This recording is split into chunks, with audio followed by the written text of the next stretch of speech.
Executive magistrate Ranjana রায়। হাসপাতালে চিকিৎসাধীন নির্যাতিতা ওই পড়ুয়া। হাসপাতালে নির্যাতিতার বয়ান নেন এক্সিকিউটিভ ম্যাজিস্ট্রেট।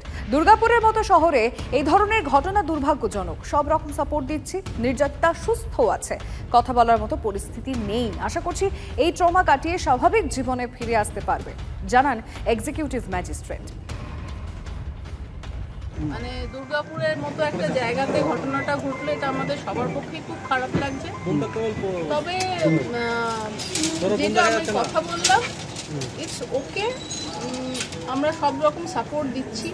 আমাদের ওসিরা রয়েছেন, সারা রাত রয়েছেন, এবং আশা করি মেয়েটি মানে সুস্থ হয়ে আবার এখানে নর্মাল লাইফ লিড করতে পারবেন। এবং ওনারা মানে হার্ড অ্যান্ড ফাস্ট ট্রাই করছেন, কি হয়েছে ওনারা ইনভেস্টিগেশন চালাচ্ছেন, নিশ্চয়ই অ্যাকশন হবে। সাপোর্ট দিচ্ছি যতটা সম্ভব, রিকভার করে যত তাড়াতাড়ি every help she will get and her family.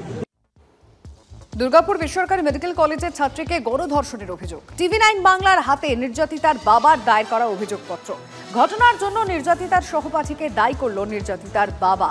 মেয়েকে ভুল বুঝিয়ে মেডিকেল কলেজ থেকে দুর্গাপুর গভর্নমেন্ট কলেজে নিয়ে ফাঁকা রাস্তায় নিয়ে যাওয়া হয়েছে। বাবার অভিযোগপত্রে অভিযুক্তর ছাত্রী সহপাঠীর পূর্ব পরিচিত এবং যারা প্রত্যেকে অভিযুক্তরা রয়েছে তাদের প্রত্যেকের কথা মেনশন করা হয়েছে। মেয়েকে ধর্ষণের পর মোবাইল, ৫,০০০ টাকা ছিনিয়ে নেয় দুষ্কৃতীরা, অভিযোগ নির্যাতিতার বাবার। মেয়ে কিছু জানতো না, ও তো জোর করে নিয়ে গেছে সেদিকে, ও তো অবশ্যই ভূমিকা আছে। আপনার মেয়ের সঙ্গে যে ছেলেটি ছিল, হ্যাঁ, মানে তাকে কেন আপনি সন্দেহ চোখে দেখেন? আরে ওকে তো ও তো ওকে বাধ্য করে নিয়ে গেছে বাইরে না। যে ছেলেটি সঙ্গে নিয়ে গেছিল সেই ছেলেটি কি বাকি ছেলেদের চেনে এরকমটা সম্ভবত আপনি অভিযোগ করেছেন? হ্যাঁ, সম্ভবত হতেও পারে।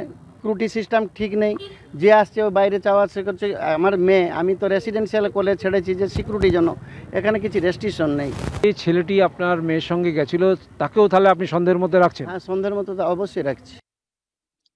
আমার পেছনে আইকিউসিটি মেডিকেল কলেজের এই গেট। শুক্রবার রাত 8:30টার সময় এই গেট দিয়েই বেরিয়েছিল এই আইকিউসিটি মেডিকেল কলেজের দ্বিতীয় বর্ষের পড়ুয়া আর তার সহপাঠী। ওখানে সিসিটিভি আছে, ওখানে সিকিউরিটি আছে, তারা সময়টা বলতে পারবে কখন বেরিয়েছিল, অর্থাৎ তাদের কাছে সময়টা রয়েছে। আর এই রাস্তা দিয়ে হেঁটে 1.5 কিলোমিটার দূরে জঙ্গল ঘেরা এলাকা, এখান দিয়ে যে দেখতে পাচ্ছেন আপনারা কয়েকটা গাড়ি আসছে, দুটো একটা জায়গায় লাইট আছে, স্ট্রিট লাইট আছে। এই রাস্তা দিয়েই এরা চলে গিয়েছিল 1.5 কিলোমিটার দূরে। আর সেখানেই এই ঘটনা, গণধর্ষণের ঘটনা। এই এলাকায় কোনো লাইট পোস্ট